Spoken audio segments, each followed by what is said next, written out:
তোমাদের কারণেই এই রোডটা নষ্ট হইতাছে। 6 লাইন কইরা বইয়া দাও। আসসালামু আলাইকুম। তো আমি যাচ্ছিলাম আমার ছোট্ট একটা প্রজেক্টের জন্য কিছু সার কিনতে।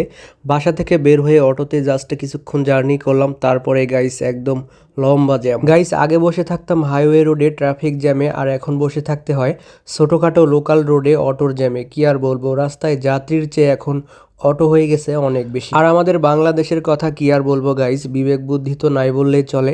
সামনে একটু ফাঁক পাইলেই অটোওয়ালা মাথা ঢুকাই দেয়, দেন দিয়ে একটু পরেই পুরা রোড ব্লক করে দেয়। আমার হাতে এমনিতেই সময় নেই, খুব তাড়াহুড়া করে বাসা থেকে বের হয়ে যাচ্ছিলাম বোটবাজার কিছু রাসায়নিক সার কেনার জন্য। কিছুক্ষণ পরে এমন একটা অটোর জ্যামে পড়লাম, প্রচন্ড বোরিং ফিল হচ্ছিল। এখন রাস্তাঘাটে অটোওয়ালার জ্বালায় হাঁটাচলাও করা যাচ্ছে না। এনিওয়ে তো গাইস, রাস্তা ক্লিয়ার হয়ে গেছে, চলে আসলাম বোটবাজার একটা কীটনাশকের দোকানে, যেখানে সব ধরনের সার ওষুধ বিক্রি হয় সেই দোকানে। এখানে এসে সবকিছু বললাম যে ভাইয়া, আমার ছাদ বাগানের গাছগুলোতে ঠিক মতো পানি দিচ্ছি, তারপরেও গাছ কেমন যেন দুর্বল হয়ে যাচ্ছে, গাছের পাতা হলুদ কালার হয়ে যাচ্ছে।